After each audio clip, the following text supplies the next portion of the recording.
Dans cette vidéo, on va voir l'intuition derrière l'équation différentielle y' est égal à y et au passage définir, encore une fois de façon intuitive, la fonction exponentielle.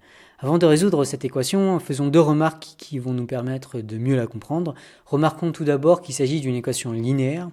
Ça veut dire que si f et g sont deux solutions, c'est-à-dire si on a f' est égal à f et g' est égal à g, alors toute combinaison linéaire de f et de g, tous les alpha f plus bêta g, où alpha et bêta sont des réels, sont solutions. On peut même prendre alpha et bêta des nombres complexes. En effet, si on fait alpha f plus bêta g et qu'on en prend la dérivée, on obtient alpha f' plus bêta g égal à f et g' est égal à g. Et donc ça, c'est alpha f plus bêta g. Et donc la dérivée de alpha f plus bêta g est alpha f plus bêta g. Donc alpha f plus bêta g est solution.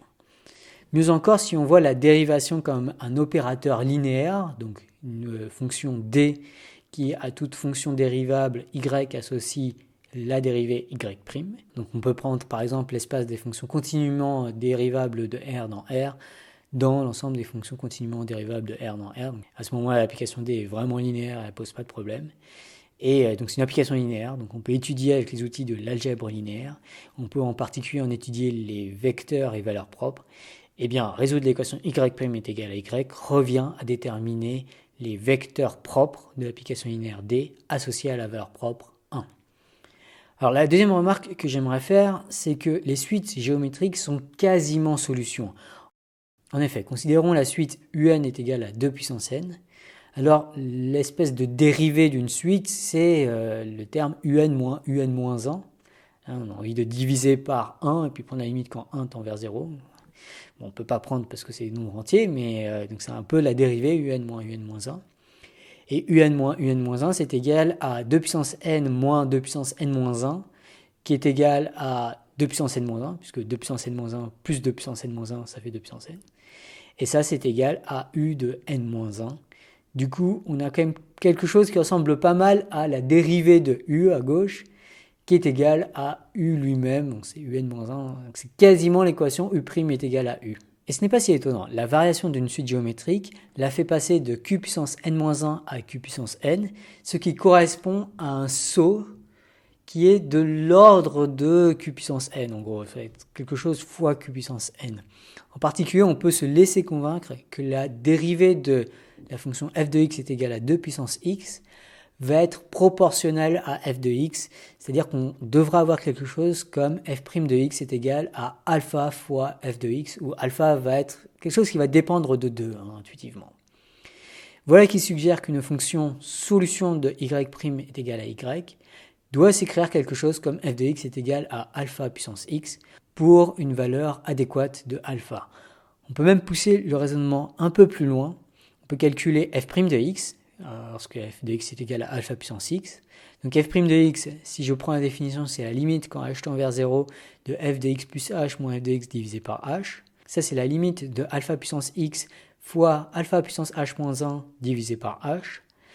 Alpha puissance x ne dépend pas de h, donc on peut le sortir de l'opérateur de limite. Donc ça nous donne alpha puissance x fois la limite de alpha puissance h moins 1 divisé par h.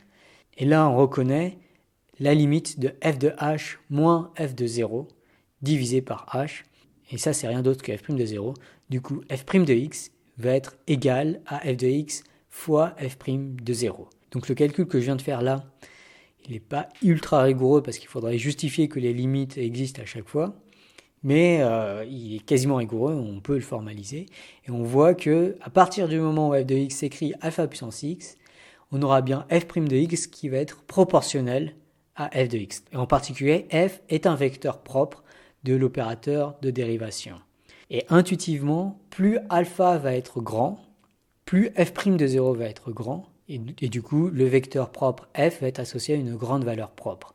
Alors graphiquement, si on dessine tout ça, on voit que si alpha est égal à 0, on a alors f de x qui est égal à 1 partout, donc f est la fonction constante, du coup f' de 0 est nul, et f' de x en général est nul. Du coup là on a une fonction f qui est un vecteur propre associé à la valeur propre 0. A l'inverse, si alpha tend vers l'infini, alors au moins graphiquement et intuitivement, on voit que f' de 0 semble de plus en plus pentu, Et on sent que f' de 0 tend vers l'infini. Donc, encore une fois, c'est l'intuition que j'essaie de mettre en avant. Ça pourrait être prouvé formellement. Mais du coup, on voit que f' de 0 prend des valeurs qui vont de 0 à plus l'infini lorsque alpha varie de 0 à plus l'infini. Et du coup, on s'attend à ce qu'il y ait une valeur alpha pour laquelle f' de 0 est égale à 1. Et bien, cette valeur magique de alpha n'est autre que la constante de l'aire E. Pourquoi est-ce que ça marche vraiment? Pourquoi est-ce qu'il existe vraiment cette valeur alpha? Et pourquoi est-ce que cette valeur alpha est exactement la constante de l'aire E? Ça, je vous propose de le découvrir une prochaine fois.